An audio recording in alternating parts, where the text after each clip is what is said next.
Energies of orbitals. നമ്മളിവിടെ ഓർബിറ്റലിന്റെ എനർജിയും അതേപോലെ അതിന്റെ ഇലക്ട്രോൺ ഡിസ്ട്രിബ്യൂഷൻ, ഇലക്ട്രോണിക് കോൺഫിഗറേഷൻ, നമ്മൾ ചെറിയ ക്ലാസ്സിൽ പഠിച്ചിട്ടുണ്ട്. ഇലക്ട്രോണിക് കോൺഫിഗറേഷൻ അല്ലെങ്കിൽ മലയാളത്തിൽ ഇലക്ട്രോൺ വിന്യാസം, അതിനെ കുറിച്ചാണ് നമ്മൾ പറയാൻ പോകുന്നത്. നമുക്ക് അതിലേക്ക് for single electron system the order of energies, ഒരു ഇലക്ട്രോൺ മാത്രമല്ല ഹൈഡ്രജൻ ബോൾഡ് സിംഗിൾ ഇലക്ട്രോൺ സിസ്റ്റം ആണെങ്കിൽ ഏറ്റവും കുറവ് എനർജി 1s ആയിരിക്കും, 2sനും 2pക്കും ഈക്വൽ എനർജി ആയിരിക്കും, അതിനേക്കാളും കൂടിയ എനർജി ആയിരിക്കും 3s 3p 3d മൂന്നും ഈക്വൽ ആയിരിക്കും, അതിനേക്കാളും കൂടുതലായിരിക്കും 4s 4p 4t 4f. ഇപ്പൊ സിംഗിൾ ഇലക്ട്രോൺ സിസ്റ്റം ആണ്, ഒരു ഇലക്ട്രോണേ ഉള്ളൂ, അത് എവിടെ ഉണ്ടാവുക, 1sലുണ്ടാവുക. ബാക്കിയുള്ളതിന്റെയൊക്കെ പിന്നെ സെക്കൻഡ് ഓർബിറ്റിലെ എല്ലാ സബ്ഷെല്ലുകൾക്കും ഒരേ എനർജി ആയിരിക്കും, തേർഡിലെ എല്ലാത്തിനും ഒരേ എനർജി ആയിരിക്കും. പക്ഷെ 1sനേക്കാളും കൂടുതലായിരിക്കും 2s 2p, അതിനേക്കാൾ കൂടുതലായിരിക്കും 3s 3p. നോക്കാം ഒന്ന് രണ്ട് ടേമുകൾ. Degenerate orbitals. എന്താണ് ഡീജനറേറ്റ് ഓർബിറ്റൽസ്? നമ്മൾ ഇത് പറയുന്ന സമയത്ത് പരിചയപ്പെടുന്ന കുറച്ച് ആവശ്യം വരുന്ന കുറച്ച് വാക്കുകളാണ്. ഡീജനറേറ്റ് ഓർബിറ്റൽസ് എന്ന് പറഞ്ഞു കഴിഞ്ഞാൽ ഓർബിറ്റൽസ് ഹാവിംഗ് സെയിം എനർജി. ഇപ്പൊ ഇവിടെ നമുക്ക് വേണമെങ്കിൽ 2s 2p ഡീജനറേറ്റ് ഓർബിറ്റലാണ്, കാരണം 2sന്റെ 2pയുടെ എനർജി ഈക്വൽ ആണ്. അപ്പൊ അതിനെയാണ് ഡീജനറേറ്റ്, സെയിം എനർജിയുള്ള ഓർബിറ്റലുകളെയാണ് ഡീജനറേറ്റ് ഓർബിറ്റൽസ്. മറ്റു രണ്ടെണ്ണം നമ്മൾ പരിചയപ്പെട്ട ground state and excited state. Electron in the orbital most strongly held by the nucleus state. ന്യൂക്ലിയസുമായിട്ട് ഏറ്റവും സ്ട്രോങ് ആയിട്ട് ഹോൾഡ് ചെയ്ത് ബന്ധിപ്പിച്ച് നിർത്തുന്ന സ്റ്റേറ്റിനെയാണ് ഗ്രൗണ്ട് സ്റ്റേറ്റ്. വേറെ അർത്ഥത്തിൽ പറഞ്ഞാൽ electrons in the lowest energy level, most stable state, ഏറ്റവും സ്റ്റേബിൾ ആയിട്ടുള്ള ലോവസ്റ്റ് എനർജി സ്റ്റേറ്റിനെയാണ് ഗ്രൗണ്ട് സ്റ്റേറ്റ് എന്ന് പറയുന്നത്. എക്സൈറ്റഡ് സ്റ്റേറ്റ് എന്ന് പറഞ്ഞാൽ electron in the higher orbital state അല്ലെങ്കിൽ higher energy state, lower stability സ്റ്റേറ്റിനെയാണ് എക്സൈറ്റഡ് സ്റ്റേറ്റ് എന്ന് പറയുന്നത്. എന്താണ് എഫക്റ്റീവ് ന്യൂക്ലിയർ ചാർജ്? നമ്മള് പിന്നെ മുൻപ് ചെറിയ ക്ലാസ്സിൽ പഠിച്ചാണ് എന്താണ് effective nuclear charge. Net positive charge experienced by outer electron. ഏറ്റവും പുറത്തെ ഷെല്ലിലെ ഇലക്ട്രോണിന്റെ മുകളിൽ അനുഭവപ്പെടുന്ന ന്യൂക്ലിയസിന്റെ പോസിറ്റീവ് നെറ്റ് പോസിറ്റീവ് ചാർജിനെയാണ് നമ്മുടെ എഫക്റ്റീവ് ന്യൂക്ലിയർ ചാർജ് എന്ന് പറയുന്നത്. അടുത്ത point, outer electron may experience shielding by inner electrons. ഈ നെറ്റ് എഫക്റ്റീവ് ന്യൂക്ലിയർ ചാർജ് എന്താണെന്ന് നമ്മൾ പറഞ്ഞു. അപ്പൊ ഏറ്റവും പുറത്തുള്ള ഇലക്ട്രോണിന്റെ മേലിൽ എക്സ്പീരിയൻസ് ചെയ്യുന്ന effective nuclear charge that may shield by inner electron. അപ്പൊ അതിനുള്ളിലുള്ള ഇലക്ട്രോൺസ് എന്ത് ചെയ്യും, ആ പോസിറ്റീവ് ചാർജിനെ എന്ത് ചെയ്യും, ഷീൽഡ് ചെയ്യാനുള്ള ടെൻഡൻസി ഉണ്ടാവും.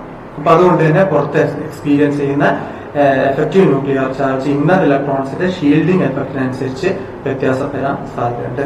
രണ്ടാമത്, for multi electron system the lower value of n+l of orbital lower will be the energy. എങ്ങനെയാണ് നമ്മൾ ഏത് ഓർബിറ്റലിനാണ് എനർജി കുറവ്, ഏതിനാണ് കൂടുതൽ തീരുമാനിക്കുന്നത്? അതിന് പറയുന്ന പേര് n+l റൂൾ എന്നാണ്. n എന്ന് പറഞ്ഞു കഴിഞ്ഞാൽ പ്രിൻസിപ്പൽ ക്വാണ്ടം നമ്പർ, l എന്ന് പറഞ്ഞാൽ അസിമുത്തൽ അല്ലെങ്കിൽ സബ്സിഡിയറി ക്വാണ്ടം നമ്പർ വാല്യൂസ് ആണ്.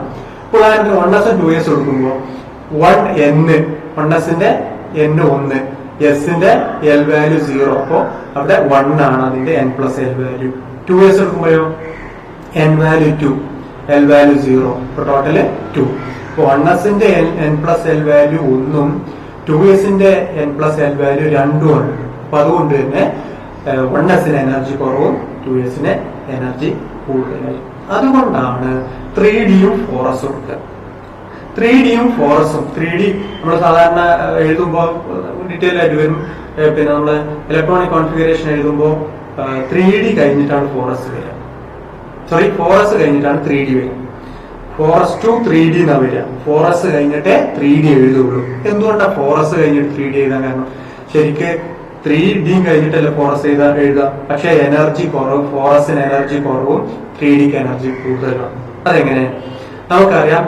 ആദ്യം 3D അവിടെ n വാല്യൂ 3 ആണ്.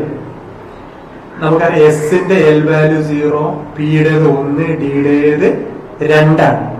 0 ആണ് എസിന്റെ l വാല്യൂ, പിയുടേത് 1 ആണ്, ഡിയുടെ l വാല്യൂ 2 ആണ്. അപ്പൊ 2ഉം 3 n-ഉം n വാല്യൂ 3, 3D ആകുമ്പോ n വാല്യൂ 3, 3 + 2 5. അപ്പൊ 3Dയുടെ n+l വാല്യൂ 5 ആണ്. ഇനി 4s എടുക്കാം. 4s എടുക്കുമ്പോ 4sന്റെ n വാല്യൂ 4 ആണ്, പ്ലസ് എസിന്റെ l വാല്യൂ 0. അപ്പൊ n+l വരുമ്പോ 4 + 0 4 ആണ്. 4sന്റെ n+l വാല്യൂ 4ഉം 3യുടെ n+l വാല്യൂ 5 ആണ്. അപ്പൊ എനർജി സ്വാഭാവികമായിട്ടും n+l റൂൾ പ്രകാരം 4s എനർജി കുറവാണ്, അതിനേക്കാളും എനർജി കൂടുതലാണ് 3Dക്ക്. കാരണം n+l റൂൾ പ്രകാരം 3Dയുടേത് 5 ആണ് n+l വാല്യൂ, 4s-ന്റെ 4 വരുന്നത്. അപ്പൊ 4s കഴിഞ്ഞിട്ടാണ് 3D, അല്ലെങ്കിൽ 4s-നേക്കാളും എനർജി കൂടുതലാണ് 3Dക്ക്. അതാണ് n+l റൂൾ.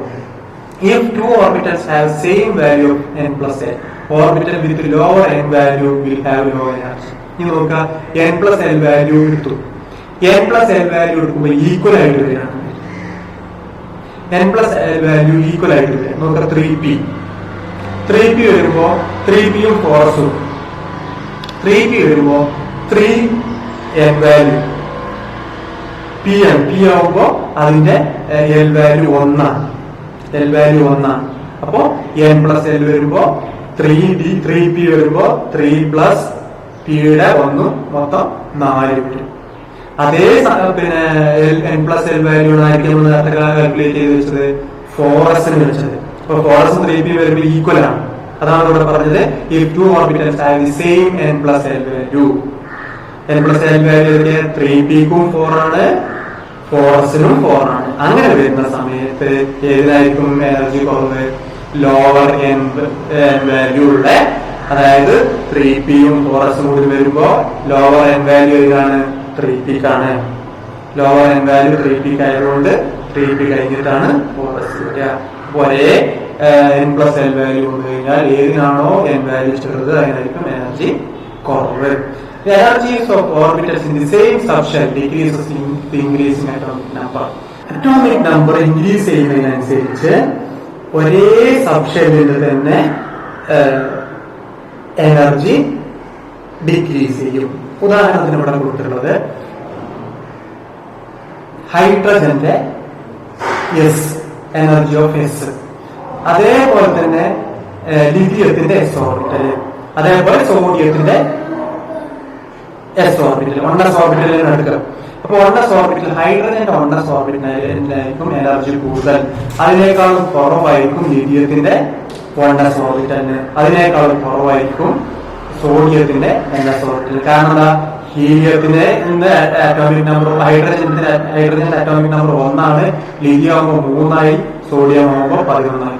അറ്റോമിക് നമ്പർ ഇങ്ങനെ ഇൻക്രീസ് ചെയ്യാണ്. നമ്മൾ എടുക്കുന്ന നോക്കി ഏത് ഓർബിറ്റൽ തന്നെയാണ്? 1s ഓർബിറ്റൽ തന്നെയാണ് എടുക്കുന്നത്. 1s ഓർബിറ്റൽ എടുക്കുന്നു, പക്ഷെ അതിന്റെ എനർജി കുറയാണ്, എനർജി ഡിക്രീസസ്, എനർജി ഡിക്രീസ് ചെയ്യും. എന്തിനനുസരിച്ച്? അറ്റോമിക് നമ്പർ ഡിക്രീസ് ചെയ്യും.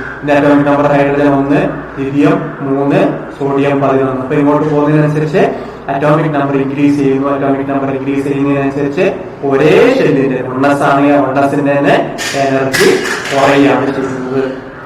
അറ്റോമിക് ഓർബിറ്റൽസിന്റെ എനർജിയെ കുറിച്ചാണ് നമ്മൾ ഡിസ്കസ് ചെയ്യുന്നത്. നമ്മൾ പറഞ്ഞ single electron system. Single electron സിസ്റ്റത്തില് 1s-ന് എനർജി ആയിരിക്കും, അതിനേക്കാൾ കൂടുതൽ എനർജി ആയിരിക്കും 2s-നും 2pക്കും. 2s-ന്റെയും 2pയുടെ എനർജി ഈക്വൽ ആയിരിക്കും. അതിനേക്കാൾ കൂടിയ എനർജി ആയിരിക്കും 3s, 3p, 3d. ഇതിന് മൂന്നിനും ഈക്വൽ എനർജികളായിരിക്കും. എന്നാൽ മൾട്ടി ഇലക്ട്രോൺ സിസ്റ്റം വരുന്ന സമയത്ത് മൾട്ടി ഇലക്ട്രോൺ സിസ്റ്റത്തില് 1s-ന്റെ എനർജി അതിനേക്കാളും കൂടുതൽ എനർജി ആയിരിക്കും 2s. ഇവിടെ അങ്ങോട്ട് മാറിയാണ് 2s-ന്റെ എനർജി അതിനേക്കാളും കൂടുതലായിരിക്കും, അതിനേക്കാളും കൂടുതലായിരിക്കും 2p. ഇവിടെ രണ്ടും തമ്മിലുള്ള വ്യത്യാസം നോക്കുക. 2s = 2p ആണ്. ഇവിടെ 2s-നേക്കാളും എനർജി കൂടുതലായിരിക്കും 2pക്ക്, 2p-യേക്കാളും എനർജി കൂടുതൽ 3s, 3s-നേക്കാളും എനർജി കൂടുതൽ 3pക്ക്, 3p-യേക്കാളും അടുത്ത എനർജി വരുന്നത് 4s ആണ്. നമ്മൾ പറഞ്ഞ n+l റൂളൊക്കെ അത് കഴിഞ്ഞാൽ പിന്നെ 3dക്കാണ്. എന്നാൽ ഇവിടെ 3s-ഉം 3p-യും 3d-യും ഒരേ എനർജി ആണ്. ഇതാണ് സിംഗിൾ ഇലക്ട്രോൺ സിസ്റ്റവും മൾട്ടി ഇലക്ട്രോൺ സിസ്റ്റത്തിന്റെയും അറ്റോമിക് ഓർബിറ്റൽസിന്റെ എനർജിയിലുള്ള ഡിഫറൻസ്. അടുത്തത് rules for filling electron in atomic orbitals. Atomic ഓർബിറ്റൽസിൽ ഇലക്ട്രോൺ ഫില്ല് ചെയ്യുന്നതിന്റെ 3 റൂളുകളാണ്. ഒന്നാമത് aufbau principle, 2 Pauli's exclusion principle, 3 Hund's rule of maximum multiplicity. ഈ 3 റൂൾസിന്റെ അടിസ്ഥാനത്തിലാണ് അറ്റോമിക് ഓർബിറ്റലിലെ ഇലക്ട്രോൺസ് ഫില്ല് ചെയ്യുന്നത്. Aufbau principle, 2 Pauli's exclusion principle, 3 Hund's rule. ഒന്നാമത്തെ rule aufbau principle. In ground state of atom, the atomic orbitals are filled by electrons in the increasing order of their energy. Ground state le ആറ്റത്തിലെ orbitals, അതായത് atomic orbitals atomic ഓർബിറ്റൽസിൽ electron fill ചെയ്യുന്നത് എനർജിയുടെ increasing മോഡലാണ്. എന്ന് പറഞ്ഞാൽ ഏറ്റവും energy കുറഞ്ഞതിൽ ആദ്യം ഇലക്ട്രോൺ ഫില്ല് ചെയ്യും, പിന്നെ അടുത്ത എനർജി, പിന്നെ അടുത്ത എനർജി, അങ്ങനെ എനർജിയുടെ ഇൻക്രീസിംഗ് മോഡലാണ്. അറ്റോമിക് ഓർബിറ്റലിന്റെ ഇൻക്രീസിംഗ് എനർജിയുടെ ക്രമത്തിലാണ് ഇലക്ട്രോൺസ് ഫില്ല് ചെയ്യുന്നത്. In ground state of atom, the atomic orbitals are filled by the electrons in the increasing order of energy. That is called Poisson principle. രണ്ടാമത്തെ റൂളാണ് Pauli's exclusion principle. അത് പറയുന്നത് no two electron in an atom can have the same value of all the four quantum numbers. No two electrons in an atom. ഒരു ആറ്റത്തിലെ രണ്ട് ഇലക്ട്രോണുകൾക്ക് യാതൊരു കാരണവശാലും the same value of all the four quantum numbers.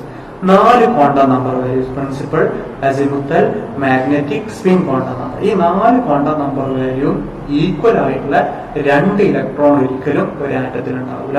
എന്ന് പറഞ്ഞു കഴിഞ്ഞാൽ ഒരു ആറ്റത്തില് 2 ഇലക്ട്രോണുകൾ എടുക്കുകയാണെങ്കിൽ അതിന്റെ ക്വാണ്ടം നമ്പേഴ്സ് നോക്കുകയാണെങ്കിൽ എന്നും എല്ലും എമ്മും ഈക്വൽ ആണെങ്കിലും എസ് വ്യത്യസ്തമായിരിക്കും. അതായത് ഒരിക്കലും ഒരു ആറ്റത്തിനുള്ളിലെ 2 ഇലക്ട്രോണുകൾക്ക് 4 ക്വാണ്ടം നമ്പർ വാല്യൂസും സെയിം ആവില്ല. 3 സെയിം ആണെങ്കിലും 4 സെയിം ആയിരിക്കണം. ഏതെങ്കിലും ഒന്ന് മാറ്റണ്ടാവും. No two electrons in an atom can have the same value of all the 4 quantum numbers.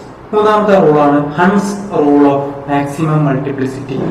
പെയറിംഗുമായിട്ട് ബന്ധപ്പെട്ടതാണ്. Pairing of electron takes place in orbitals belong to same subshell only after singly filled first.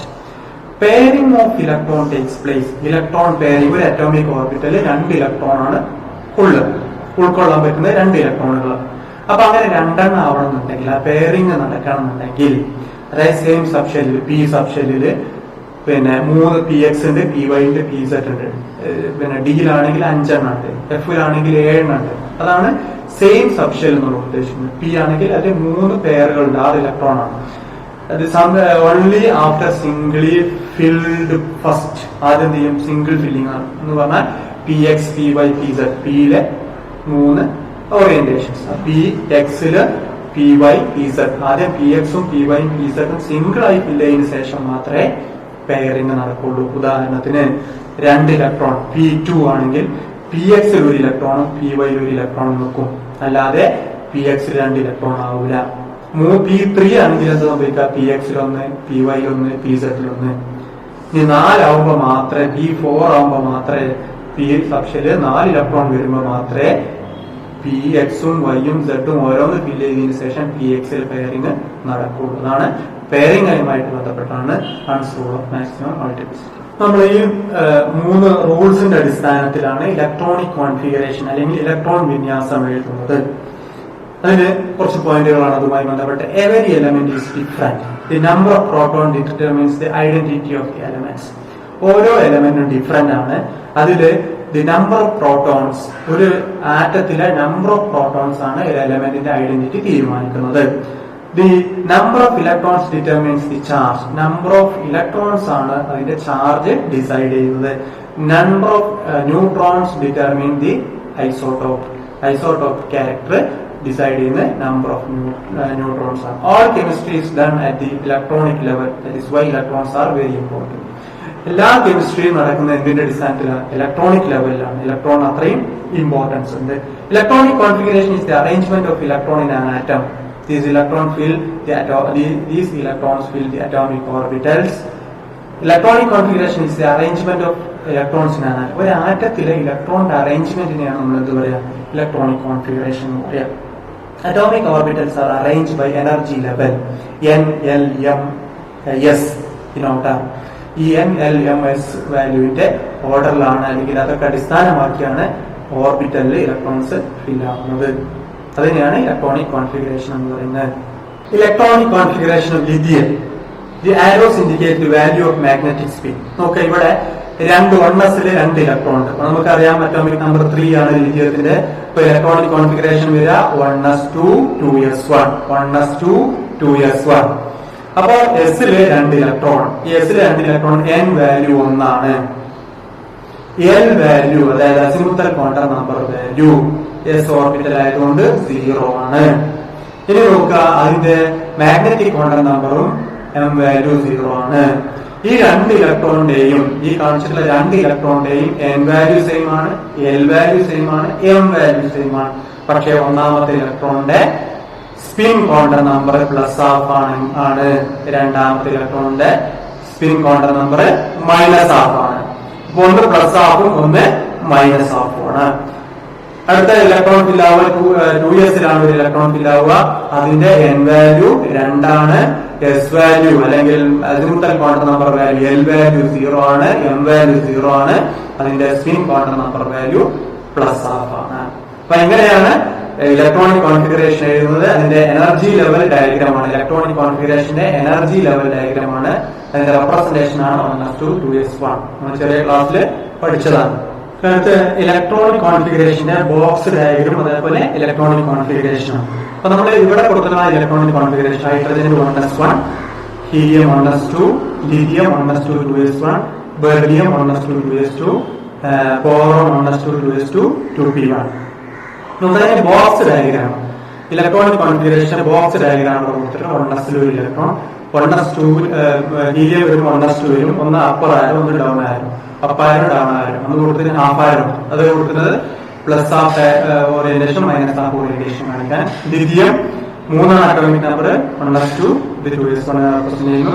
ഇത് beryllium 1s2 2s2 represent ചെയ്യുന്നു.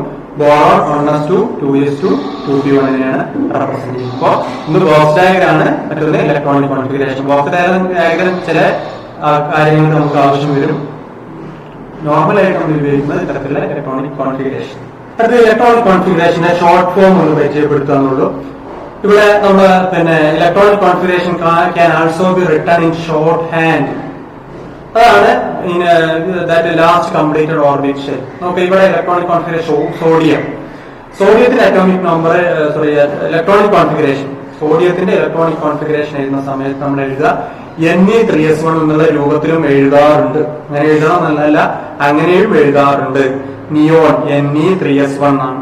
നമുക്കറിയാം നിയോണിന്റെ atomic number 10 ആണ്. അപ്പൊ നിയോണിന്റെ atomic number 10 1s2 2s2 2p6. അത് 1s2 2s2 2p6 എഴുതുന്നതിന് പകരം Nobel ഗ്യാസിന്റെ configuration എഴുതും. അതാണ് Ne സ്ക്വയർ ബ്രാക്കറ്റിൽ എഴുതും. ബാക്കി വാലൻസ് ഷെല്ലിൽ ഇലക്ട്രോണിക് കോൺഫിഗറേഷൻ മാത്രം എഴുതുന്ന രീതിയാണ് ഷോർട്ട് ഹാൻഡ് ഫോം എന്ന് പറയുന്നത്. അപ്പോൾ 11 അറ്റോമിക് നമ്പർ ഉള്ള സോഡിയത്തിന്റെ ഇലക്ട്രോണിക് കോൺഫിഗറേഷൻ എങ്ങനെ എഴുതണം? 1s2 2s2 2p6 3s1 എന്ന് എഴുതുന്നതിന് പകരം സ്ക്വയർ ബ്രാക്കറ്റിൽ നിയോൺ, അത് നോബൽ ഗ്യാസ് ആണ്, പ്ലസ് വാലൻസ് ഷെല്ലിലെ 3s1 മാത്രം എഴുതും. അതേപോലെ തന്നെ ലിഥിയത്തിന് അതേപോലെ എഴുതാം. അറ്റോമിക് നമ്പർ 3 ആണ്. 3 ആയതുകൊണ്ട് 1s2 2s1 എന്ന് എഴുതുന്നതിന് പകരം എങ്ങനെ എഴുതാം? ഹീലിയത്തിന് 1s2 ആണ്, അത് സ്ക്വയർ ബ്രാക്കറ്റിൽ ഹീലിയം എഴുതാം. ബാലൻസ് ഷെല്ലിലെ 2s ഒരു ഇലക്ട്രോൺ മാത്രം 2s1 എന്ന് എഴുതാം. ഇതിനെയാണ് ഷോർട്ട് ഹാൻഡ് ഫോം എന്ന് പറയുന്നത്. അറ്റോമിക് ഓർബിറ്റലിന്റെ എനർജിയുടെ ഇൻക്രീസിംഗ് ഓർഡർ കണ്ടെത്താനുള്ള ഒരു എളുപ്പമാർഗമാണ്.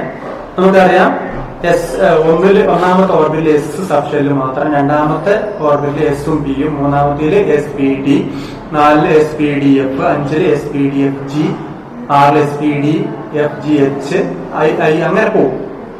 അപ്പൊ നമുക്കിവിടെ 1s ആദ്യം 1s ഇങ്ങനെ കഴിഞ്ഞ് തിരിച്ചു വീണ്ടും ഇവിടെ വന്ന് 2s കഴിഞ്ഞാൽ വീണ്ടും ഇങ്ങനെ പോയി 2p കഴിഞ്ഞാൽ 3s കഴിഞ്ഞാൽ പിന്നെ ഇങ്ങനെ പോയി 3p കഴിഞ്ഞ് 4s കഴിഞ്ഞാൽ പിന്നെയും ഈ ഇങ്ങനെ ഇങ്ങോട്ട് തിരിഞ്ഞു പോവാണ്. മുകളിൽ പോയിട്ട് 3d 4p 5s വീണ്ടും ഇങ്ങോട്ട് പോയി ഇവിടെ 4d 5p 6s പിന്നെ 4f 5d 6p 7p then വീണ്ടും 5p 6d 7p. അപ്പൊ ഇങ്ങനെ ഈ രൂപത്തിൽ നമുക്ക് അതിന്റെ ഒരു പെട്ടെന്ന് മനസ്സിലാക്കാനുള്ള ഇൻക്രീസിംഗ് ഓർഡർ എനർജി ഓർത്തു വെക്കാനും പെട്ടെന്ന് മനസ്സിലാക്കാനുള്ള ഒരു മാർഗം. ഇലക്ട്രോണിക് കോൺഫിഗറേഷൻ നമ്മൾ പറഞ്ഞു എന്താണെന്നുള്ളതൊക്കെ അതിന്റെ ഒരു ഓർഡർ ഓഫ് എനർജി മാത്രമാണ് പറയുന്നത്. 1s ഏറ്റവും എനർജി കുറവ്, അതിനേക്കാൾ കൂടുതലാണ് 2s, അതിനേക്കാൾ കൂടുതലാണ് 2p, അതിനേക്കാളും കൂടുതലാണ് 3s, പിന്നെ 3p 4s 3d 4p 5s 4d 5p. നമ്മൾ നേരത്തെ കണ്ട ഒരു ഇൻക്രീസിംഗ് ഓർഡർ ആണ് ഇവിടെ കൊടുത്തിട്ടുള്ളത്. ആ ഇൻക്രീസിംഗ് ഓർഡറിലാണ് നമ്മൾ ഇലക്ട്രോൺസ് ഫില്ല് ചെയ്യുന്നത്. ഹൈഡ്രജന്റെ 1s1, helium 1s2, lithium 1s2 2s1, beryllium 1s2 2s2, boron 1s2 2s2 2p1. അപ്പൊ അങ്ങനെ ഇലക്ട്രോണിക് കോൺഫിഗറേഷന് എഴുതി നോക്കുക. നമ്മൾ ചെറിയ ക്ലാസ്സിൽ പഠിച്ചതാണ്. CBSE കാണാണ്ട് അവർക്കാണ് ഇതിൽ ഇല്ലാത്തൊന്നും സംശയമുണ്ട്. ഇലക്ട്രോണിക് കോൺഫിഗറേഷൻ ഒന്ന് വർക്ക്ഔട്ട് ചെയ്ത് നോക്കുക. കുറച്ച് എലിമെന്റ്സ്, കുറച്ച് ആറ്റംസ് എടുത്തിട്ട് നമുക്ക് നമ്മൾ ഇലക്ട്രോണിക് കോൺഫിഗറേഷൻ ഒക്കെ പറഞ്ഞു. ഇതില് fully filled and fully half filled orbitals are extra stable. മറ്റുള്ള ഓർബിറ്റലിനേക്കാളും ഫുള്ളി ഫിൽഡ് ആയിട്ടുള്ള ഓർബിറ്റൽസും അതേപോലെ ഹാഫ് ഫിൽഡ് ആയിട്ടുള്ള ഓർബിറ്റൽസും എക്സ്ട്രാ സ്റ്റേബിൾ ആണ്. അതിനുള്ള കാരണം പരീക്ഷയ്ക്ക് ചോദിക്കുന്നതാണ്. Fully filled and half filled orbitals are extra stable or highly stable than others. Why? രണ്ട് കാര്യങ്ങളാണ്. ഒന്ന് symmetrical distribution of electrons. Symmetry leads to stability. Symmetrical distribution എന്ന് പറഞ്ഞു കഴിഞ്ഞാൽ ഇപ്പോ പി ഓർബിറ്റൽ എടുത്താൽ PX, PY, PZ ഉണ്ട്. മൂന്നിലും രണ്ടെണ്ണാണെങ്കിൽ അവിടെ സിമ്മട്രി ഉണ്ട്. മൂന്നിലും ഒരു ഇലക്ട്രോൺ ആണെങ്കിൽ സിമ്മട്രി ഉണ്ട്. അപ്പോൾ അത്രയും സിമ്മട്രിക്കൽ അറേഞ്ച്മെന്റ് ആണ് സിമ്മട്രി ലീഡ്സ് ടു സ്റ്റെബിലിറ്റി. രണ്ടാമത്തെ പോയിന്റ് എക്സ്ചേഞ്ച് എനർജിയാണ്. Electrons in degenerate orbitals can exchange energy and position each other.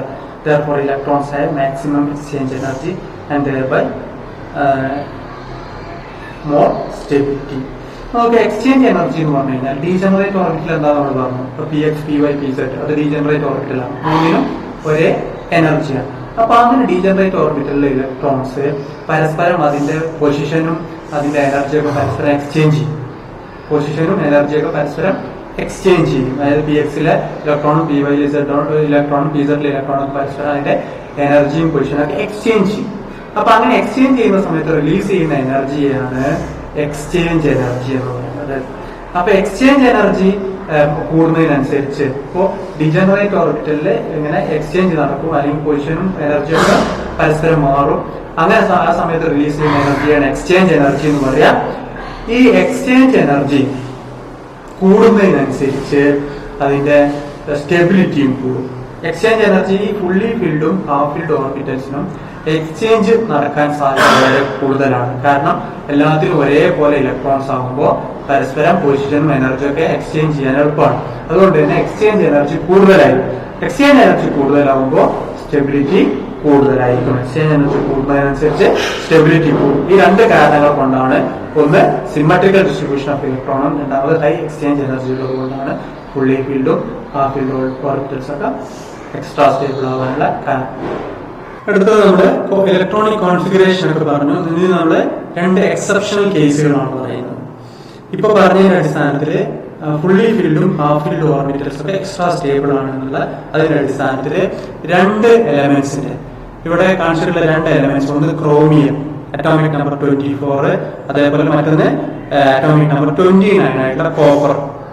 ഈ കോപ്പറിന്റെയും ക്രോമിയത്തിന്റെയും ഇലക്ട്രോണിക് കോൺഫിഗറേഷനിൽ നമ്മൾ എക്സ്പെക്ട് ചെയ്യുന്ന ഒരു ഇലക്ട്രോണിക് കോൺഫിഗറേഷൻ ഉണ്ട്. നമുക്ക് ആദ്യം കൊടുത്തത് ക്രോമിയത്തിനാണ്.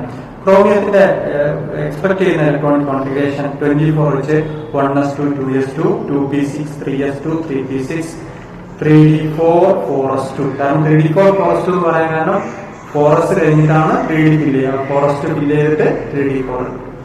എന്നതുപോലെ നമ്മള് ഇവിടെ കോപ്പറിന് എടുക്കുകയാണെങ്കിൽ കോപ്പർ 29 ആണ് അറ്റോമിക് നമ്പർ. കോപ്പർ 29 ആണ്. 29 ആയിട്ടുള്ള കോപ്പറിന്റെ electronic configuration ചെയ്താണെങ്കിൽ 1s2 2s2 2p6 3s2 3p6 3d9 4s2 അല്ലെങ്കിൽ 3p6 4s2 3d9. 4s ഫില്ലായി, പിന്നെ 3d9. ഇതാണ് നമ്മൾ ആക്ച്വൽ നമ്മൾ ഇതുവരെ പറഞ്ഞ കണ്ടീഷൻ വെച്ച് നമ്മൾ പിന്നെ ഇലക്ട്രോണിക് കോൺഫിഗറേഷൻ എഴുതുകയാണെങ്കിൽ വരിക. പക്ഷെ നമ്മളിപ്പോ തൊട്ടു മുമ്പ് പറഞ്ഞ പോലെ fully filled and fully half filled orbitals are extra stable എന്നുള്ള കണ്ടീഷൻ വെച്ചാണെങ്കിൽ ഇതല്ല കോപ്പറിന്റെയും ക്രോമിയത്തിന്റെയും ഇലക്ട്രോണിക് കോൺഫിഗറേഷൻ. പരീക്ഷയ്ക്ക് പ്രത്യേകം ചോദിക്കുന്നതാണ് കോപ്പറിന്റെയും ക്രോമിയത്തിന്റെയും ഇലക്ട്രോണിക് കോൺഫിഗറേഷൻ. അപ്പോ ക്രോപ്പറിന്റെയും ക്രോമിയത്തിന്റെയും കോപ്പറിന്റെയും ഇലക്ട്രോണിക് കോൺഫിഗറേഷൻ നമ്മൾ നേരത്തെ എഴുതി നമ്മൾ എക്സ്പെക്ട് ചെയ്യുന്നത്. പക്ഷേ അതല്ല നമ്മൾ എക്സ്പെക്ട് ചെയ്യുന്നതല്ല അതിന്റെ ആക്ച്വൽ ഇലക്ട്രോണിക് കോൺഫിഗറേഷൻ. നമുക്ക് ക്രോമിയത്തിന്റെ ഇലക്ട്രോണിക് കോൺഫിഗറേഷൻ എഴുതുമ്പോൾ 3d4 4s2 ആണ് നമ്മൾ എക്സ്പെക്ട് ചെയ്യുന്നത്. പക്ഷേ ഇവിടെ വരുന്നത് ആക്ച്വൽ എന്താണ് 3d5 4s1 ആണ്. അതിനുള്ള കാരണം ഇവിടെ ഈ 4s1 ഹാഫ് ഫീൽഡ് ആണ്, 3d5 ഹാഫ് ഫീൽഡ് ആണ്, എക്സ്ട്രാ സ്റ്റേബിൾ ആയിരിക്കും. എന്നാൽ നമ്മൾ എക്സ്പെക്ട് ചെയ്യുന്ന 4s2 3d4 ആണെങ്കിൽ ഇവിടെ 4s ഫുള്ളി ഫീൽഡ് ആണെങ്കിൽ 3d4 അതല്ല, ഹാഫ് ഫീൽഡ് അല്ല. അപ്പോ സ്റ്റേബിൾ ആയിട്ടുള്ള ഏറ്റവും എനർജി കുറഞ്ഞിട്ടുള്ള സ്റ്റേബിൾ ആയിട്ടുള്ള കോൺഫിഗറേഷൻ എന്ന് പറഞ്ഞു കഴിഞ്ഞാൽ ക്രോമിയത്തിന്റെ കേസിൽ 3D5 4s1 ആണ്. അതേപോലെ തന്നെ കോപ്പറിന്റെ കേസ് എടുക്കുമ്പോൾ കോപ്പർ 29 എടുക്കുന്ന സമയത്ത് നമ്മൾ എക്സ്പെക്ട് ചെയ്യുന്നത് നേരത്തെ പറഞ്ഞു 3D9 4s2. പക്ഷെ ആക്ച്വൽ എന്തായിരിക്കും 3D10 4s1 ആയിരിക്കും. കാരണം 4s എന്താണ് ഹാഫ് ഫീൽഡാണ്, 3D ഫുള്ളി ഫീൽഡാണ്. ഇവിടെ 4s ഫുള്ളി ഫീൽഡ് ആണെങ്കിൽ 3D9 ഫുള്ളി ഫീൽഡും അല്ല ഹാഫ് ഫീൽഡ് വിട്ടിട്ടുണ്ട്. അപ്പോൾ അതുകൊണ്ട് ഇത്തരത്തിലുള്ള 3D10 4s1 എന്നുള്ള കോൺഫിഗറേഷൻ ആണ് കോപ്പറിന്റെ ആക്ച്വൽ കോൺഫിഗറേഷൻ. അപ്പൊ ഇത് രണ്ടും കോപ്പറിന്റെയും ക്രോമിയത്തിന്റെയും ഇലക്ട്രോണിക് കോൺഫിഗറേഷൻ കേരള സ്റ്റേറ്റ് സിലബസിൽ 10ാം ക്ലാസ്സിൽ പഠിക്കാനുണ്ട്. അപ്പോൾ അവർക്ക് അറിയുന്നുണ്ടാവും, മറ്റുള്ളവർ CBSE ഇല്ല എന്നാണ് എന്റെ അറിവ്. അപ്പൊ എന്തായാലും ഇത് പരീക്ഷയ്ക്ക് +1 പരീക്ഷയ്ക്ക് ചോദിക്കുന്നതാണ്. നിർബന്ധമായിട്ട് പ്രത്യേകം മനസ്സിലാക്കി വെക്കുക. ഇത്രയും കാര്യങ്ങളാണ് +1 സെക്കൻഡ് ചാപ്റ്റർ സ്ട്രക്ചർ ഓഫ് ആറ്റത്തിൽ പഠിക്കാനുള്ളത്.